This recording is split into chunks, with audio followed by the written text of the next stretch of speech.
Good morning. How are you? It's me, Kenya. Welcome to 40 Entrepreneur Drive, where we will be reading the Bible. As soon as I get it out of this plastic tub, I got my recording equipment in here because I don't want everything to be furrified. There's too many furry butts around here. Obviously, you see what they do. They chewed up my poster, my laminated calendar poster. Don't know what I'm going to do with that. Anyhow, how are you today, Life of Key? And happy Wednesday. For those of you who are watching this on the replay, this is the Bible that I'm reading from. It is the New Believer's Bible, compact version, New Living Testament, New Living Translation. Link to this is in the description. As I give a quick screen share, I will show you the guide, the study guide that I'm using, which is the Kindle version of A Woman's Guide to Reading the Bible in a Year, a journey, life-changing journey into the heart of God. And the author is Diane Stortz. Even if you're not a woman and you are in this live stream, feel welcome. I mean, it's written by a woman, but it's not specifically for a woman. So far, I haven't seen anything in here that's specifically for women. But she did write this as part of a women's study group, Bible study group. So that's why that's like that. But hey, all are welcome here as we are reading the Bible. And today we will be reading Exodus 16 through 18. Get a little bit more of this tea. Exodus 16 through 18. And I'll do a recap of yesterday, which was 13 through 15? Yes, 13 through 15. 13 through 15. Let me get comfy. The temperature is dropping again in Texas, in Fort Worth. So I had my little sweater thing, my little hoodie on, and my other sweater thing.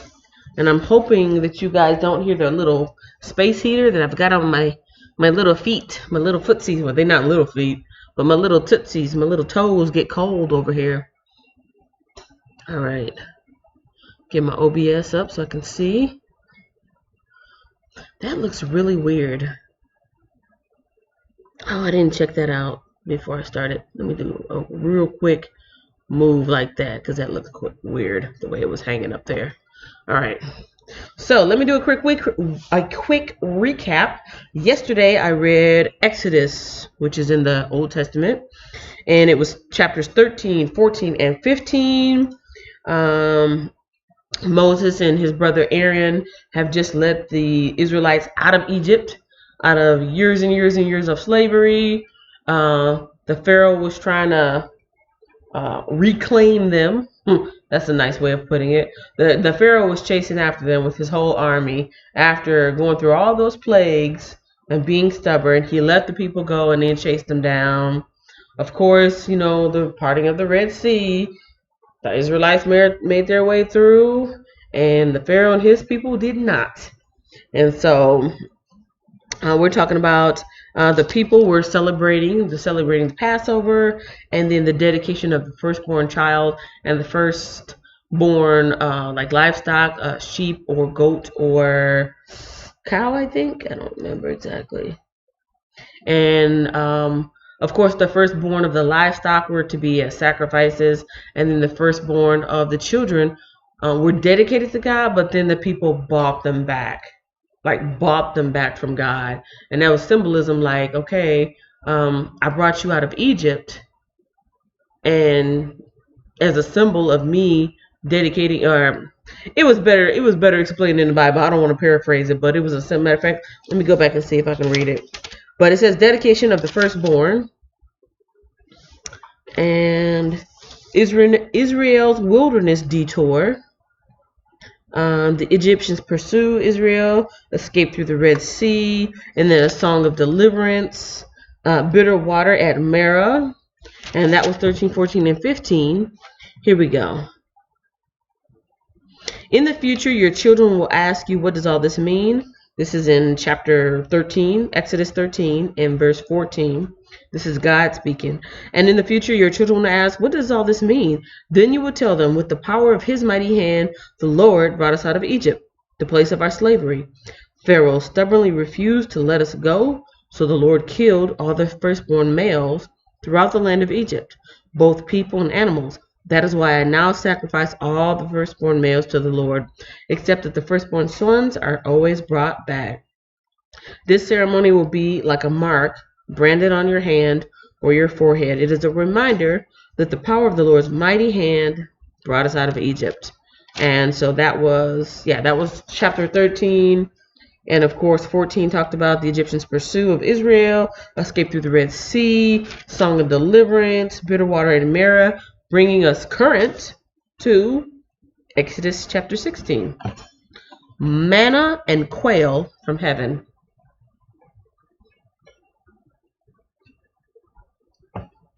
Good tea, good tea. Manna and quail from heaven. Then the whole community of Israel set out from Elim and journeyed into the wilderness of Sin. That doesn't sound good. Journeyed into the wilderness of Sin. There's a little asterisk there. Asterisk. So let me jump down to the postscript and see what they're talking about here in chapter 16, verse 1. Okay, here we go. The geographical name, Sin, is related to Sinai. Or no, Sinai. There we go. I've heard of that, Mount Sinai. Okay, so the geographical name Sin, S-I-N, is related to Sinai and should not be confused with the English word sin. Okay, I'm glad they said that. All right, next part. They arrived there on the 15th day of the second month, 1 month after leaving the land of Egypt. Got another asterisk. Looking down in the postscript. The Exodus had occurred on the 15th day of the first month. Okay. There too, the whole community of Israel complained about Moses and Aaron. If only the Lord had killed us back in Egypt, they moaned. There we sat around pots filled with meat and ate all the bread we wanted. But now you have brought us into this wilderness to starve us all to death. Then the Lord said to Moses, look, I'm going to rain down food from heaven for you. Each day the people can go out and pick up as much food as they need for that day. I will test them in this to see whether or not they will follow my instructions. On the 6th day, they will gather food, and when they prepare it, there will be twice as much as usual. Oh, I see movement. Erica pops in and says, good morning, everybody. Well, I don't know if she sang it like that, but she did say good morning. Good morning, Brene. I'm going to forever call you Brene. I know who you are. I know who you are. But in my heart, you will always be Brene. But good morning. Okay. So we are in chapter 16 right now. You know, the people are going through the wilderness and they're getting manna from heaven. And the Lord said to Moses, look, I'm going to rain down food from heaven for you. Each day the people can go out and pick up as much food as they need for the day. I will test them in this to see whether or not they will follow my instructions. On the 6th day, they will gather food. And when they prepare it, there will be twice as much as usual. So Moses and Aaron said to all the people of Israel, by evening you will realize it was the Lord who brought you out of the land of Egypt. In the morning you will see the glory of the Lord, because he has heard your complaints, which are against him, not against us. What have we done that you should complain about us? Then Moses added, the Lord will give you meat to eat in the evening and bread to satisfy you in the morning, for he has heard all your complaints against him. What have we done? Yes, your complaints are against the Lord, not against us. That sounds a little cheeky, doesn't it? LOL, it's okay, it's my name too. I know. It's like first impressions, but sometimes I switch back and forth, but always default to Brene. You'll always be Brene to me. Doggone cats. Okay, down in verse 6 of chapter 16. Okay, no, I just read that part. Yeah, that seems a little bit cheeky. You're complaining against the Lord, not us. I mean, technically, he's right, but it just seems like, I don't know, pushing it a little bit. All right, verse 9. Then Moses said to Aaron, brother Aaron, announce this to the entire community of Israel. And remember, Moses kind of had a speech impediment. Not really sure what it was, but that's why he's technically in charge, but he's letting his brother Aaron do all the talking because He's not good with speaking. He's not good with public speaking. Then Moses said to Aaron, announce this to the entire community of Israel. Present yourselves before the Lord, for he has heard your complaining. And as Aaron spoke to the whole community of Israel, they looked out toward the wilderness.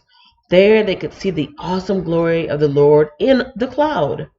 Then the Lord said to Moses, I have heard the Israelites complain. Now tell them, in the evening you will have meat to eat, and in the morning you will have all the bread you want. I love bread. Then you will know that I am the Lord your God. That evening, vast numbers of quail flew in and covered the camp. And the next morning, the area around the camp was wet with dew. When the dew evaporated, a flaky substance as fine as frost blanketed the ground. The Israelites were puzzled when they saw it. What is it? They asked each other. They had no idea what it was. And Moses told them, it is the food the Lord has given you to eat. These are the Lord's instructions. Each household should gather as much as it needs. Pick up 2 quarts for each person in your tent.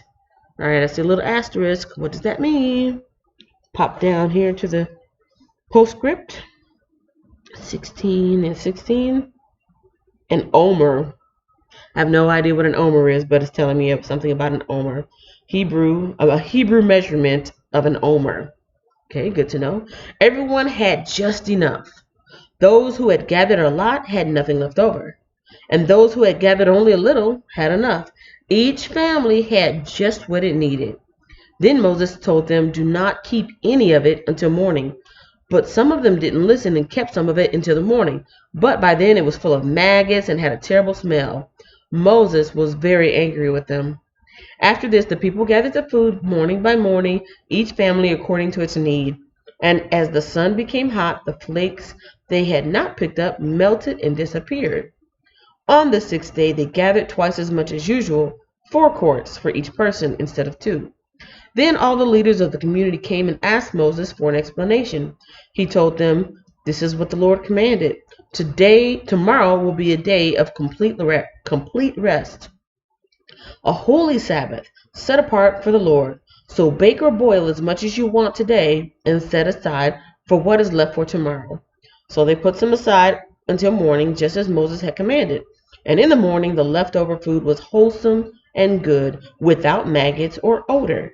Moses said, eat this food today, for today is a Sabbath day dedicated to the Lord. There will be no food on the ground today. You must gather the food for 6 days, but the 7th day is the Sabbath. There will be no food on the ground that day. Some of the people went out anyway on the 7th day, but they found no food.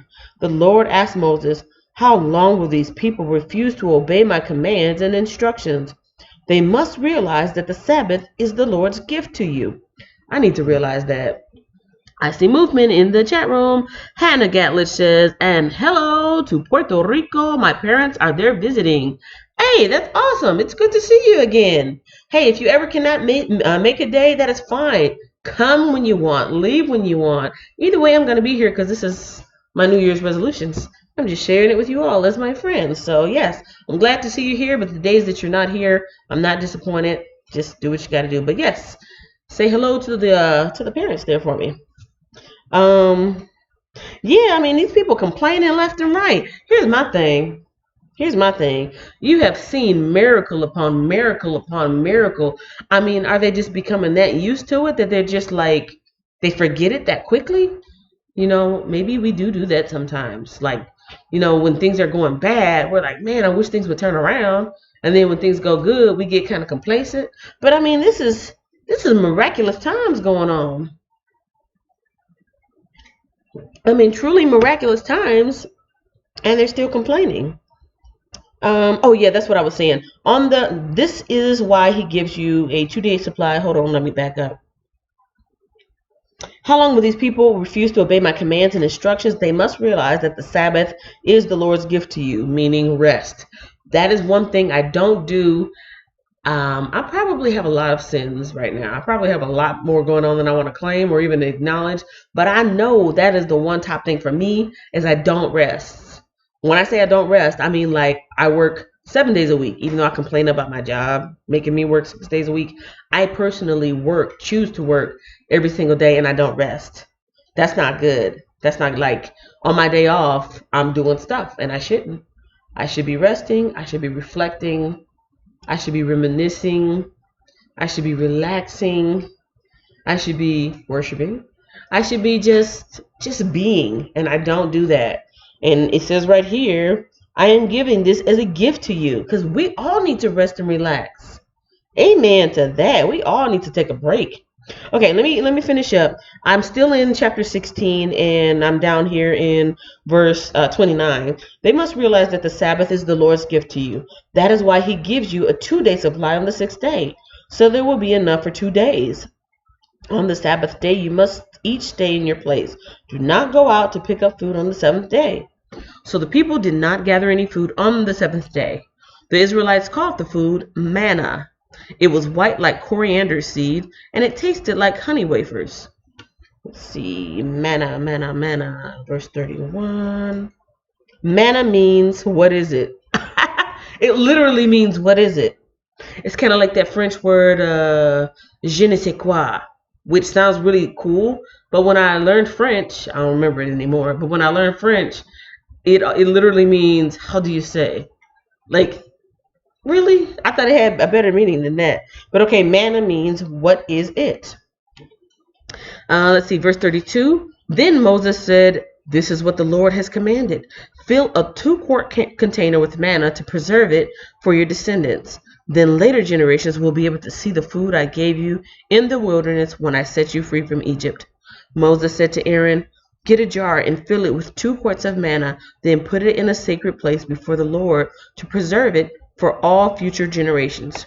Aaron did just as the Lord had commanded Moses. He eventually placed it in the Ark of the Covenant in front of the stone tablets inscribed with the terms of the covenant. So the people of Israel ate manna for 40 years until they arrived at the land where they would settle. They ate manna until they came to the border of the land of Canaan. The container used to measure the manna was an omer, which was 1/10 of an ephah. It held about 2 quarts. That completes chapter 16. Now, I know I just got on these folks about complaining. I might be complaining about 40 years. 40 years eating the same thing. Oh my gosh. Oh, Lord, forgive me. Eating the same. Okay, so they had quail, which is like little chickens. We'll just call them little Cornish hens. They had the quail, so they had the bird meat. And then they had the bread. Chicken and bread, chicken and bread, chicken and bread, chicken and bread, all day, every day, chicken and bread for 40 years. But I mean, that's what's keeping them alive. So thank God for small miracles. And that was a small miracle. All right, I see more movement. Yeah, I love the ocean photo. I try to switch it up every once in a while. So I'm glad that you like it. Thank you so much for the feedback. Yeah. I mean, it kept them alive, so be thankful for what you have, even if it isn't always what you want, it's what you need. Chapter 17, water from the rock.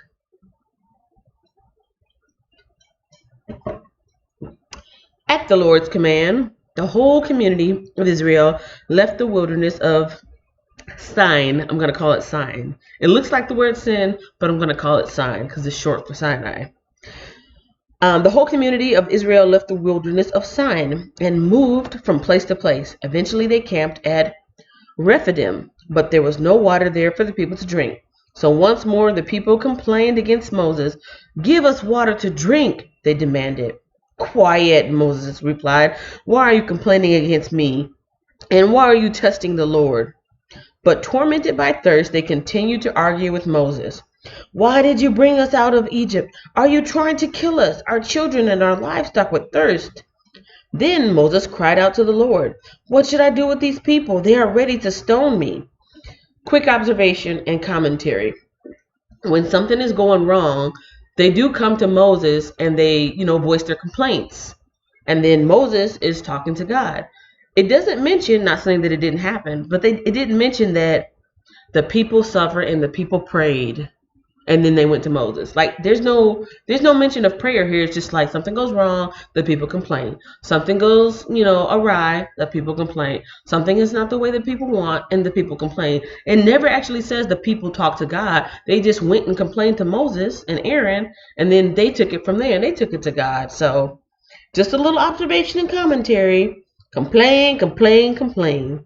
Moses said, quiet. He said that in verse 2 of chapter 17. Quiet, Moses replied. Why are you complaining against me, and why are you testing the Lord? But tormented by thirst, they continued to argue with Moses. Why did you bring us out of Egypt? Are you trying to kill us, our children, and our livestock with thirst? Then Moses cried out to the Lord, what should I do with these people? They are ready to stone me. The Lord said to Moses, walk out in front of the people. Take your staff, the one you used when you struck the water of the Nile, and call some of the elders of Israel to join you. I will stand before you on the rock at Mount Sinai. Strike the rock, and water will come gushing out. Then the people will be able to drink. So Moses struck the rock as he was told, and water gushed out as the elders looked on. Moses named the place Massah, which means test, and Meribah, which means arguing, because the people of Israel argued with Moses and tested the Lord by saying, is the Lord here with us or not? In verse 8, Israel defeats the Amalekites. While the people of Israel were still at Rephidim, the warriors of Amalek attacked them. Moses commanded Joshua, choose some men to go out and fight the army of Amalek for us tomorrow.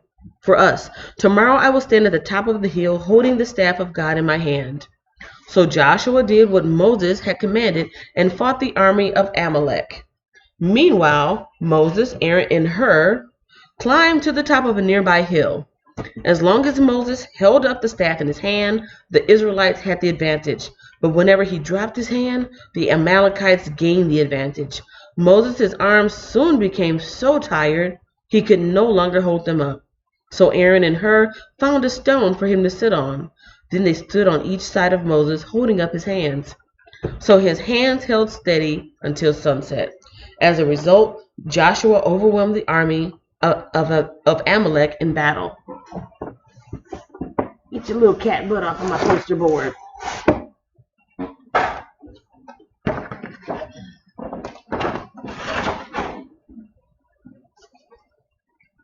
Verse 14 of chapter 17. After the victory, the Lord instructed Moses, write this down on a scroll as a permanent reminder and read it aloud to Joshua. I will erase the memory of Amalek from under heaven. Moses built an altar there and named it Yahweh Nisi, which means the Lord is my banner. He said, they have raised their fist against the Lord's throne, so now the Lord will be at war with Amalek generation after generation. Chapter 18, Jethro's visit to Moses. Moses' father-in-law, Jethro, let me check in over here. Okay. Moses' father-in-law, Jethro, the priest of Midian, heard about everything God had done for Moses and his people, the Israelites. He heard especially about how the Lord had rescued them from Egypt. Earlier, Moses had sent his wife, Zipporah, and his 2 sons back to Jethro, who had taken them in. Moses' first son was named Gershom, for Moses had said when the boy was born, I have been a foreigner in a foreign land. His second son was named Eleazar, for Moses had said, the God of my ancestors was my helper. He rescued me from the sword of Pharaoh. Jethro, Moses' father-in-law, now came to visit Moses in the wilderness. He brought Moses' wife and 2 sons with him, and they arrived while Moses and the people were camped near the mountain of God. Jethro had sent a message to Moses saying, I, Jethro, your father-in-law, am coming to see you with your wife and your 2 sons. So Moses went out to meet his father-in-law. He bowed low and kissed him. They asked about each other's welfare and then went into Moses' tent. Moses told his father-in-law everything the Lord had done to Pharaoh and Egypt on behalf of Israel. He also told about all the hardships they had experienced along the way and how the Lord had rescued his people from all their troubles. Jethro was delighted when he heard about all these good things the Lord had done for Israel as he rescued them from the hand of the Egyptians. Praise the Lord, Jethro said, for he has rescued you from the Egyptians and from the Pharaoh. Yes, he has rescued Israel from the powerful hand of Egypt. I know now that the Lord is greater than all other gods, because he rescued his people from the oppression of the proud Egyptians. Then Jethro, Moses' father-in-law, brought a burnt offering and sacrifices to God. Aaron and all the elders of Israel came out and joined him in a sacrificial meal in God's presence. And in verse 13, Jethro's wise advice. The next day, Moses took his seat to hear the people's disputes against each other. They waited before him from morning till evening.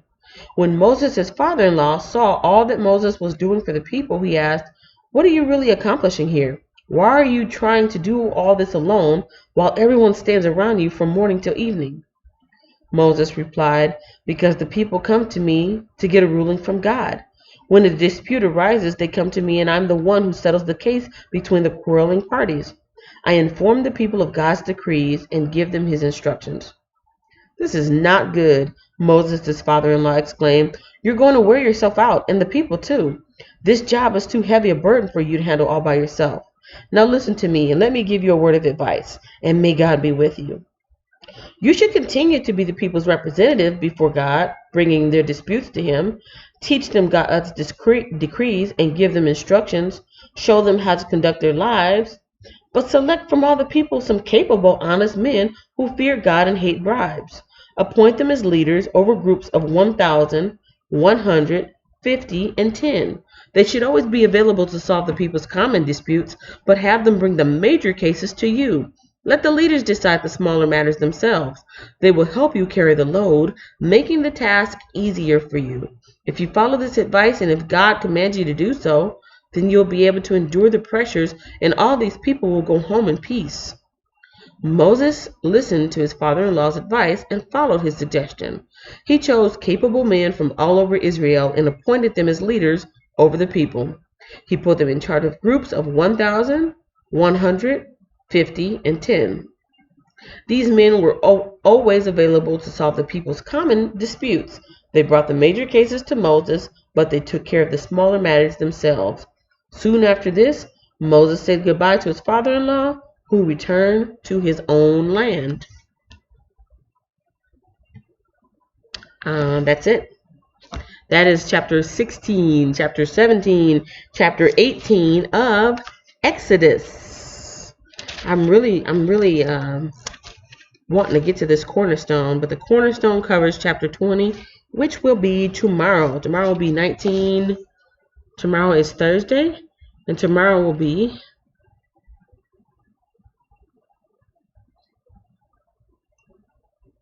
good grief, I got way off. Way off. Here we go. So tomorrow will be 19, 20, and 21. Monday, Tuesday, Wednesday, Thursday. Yes, 19, 20, and 21. Okay, so for the checkpoints, doing a quick screen share with y'all. So here we are. This was Monday, Exodus 10 through 12. This was Tuesday, Exodus 13 through 15. Here's 16 through 18 yesterday, and today 19. No, Monday, Tuesday, Wednesday. Oh, yeah. Today's Wednesday. And then these are the checkpoints. So we talked about the Passover lamb. We just covered the water from the rock, and a father-in-law's wise advice. That's where we are so far.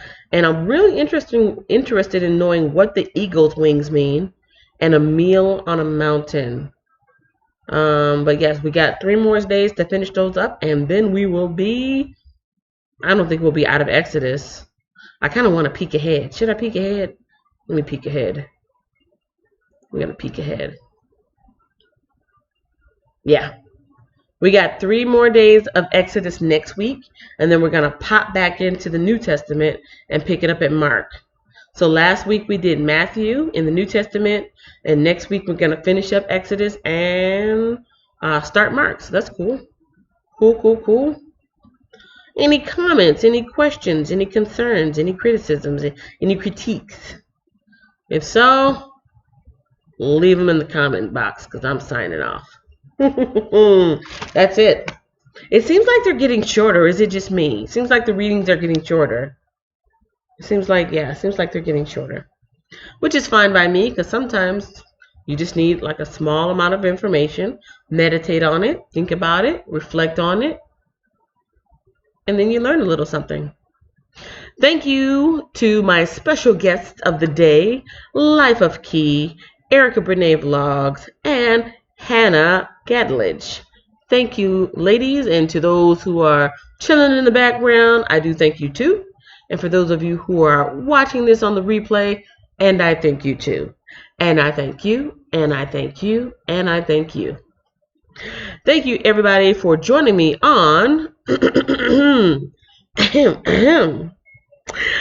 Entrepreneur Drive 40, Entrepreneur Drive, Entrepreneur Drive 40, Entrepreneur Drive, Entrepreneur Drive 40, Entrepreneur Drive.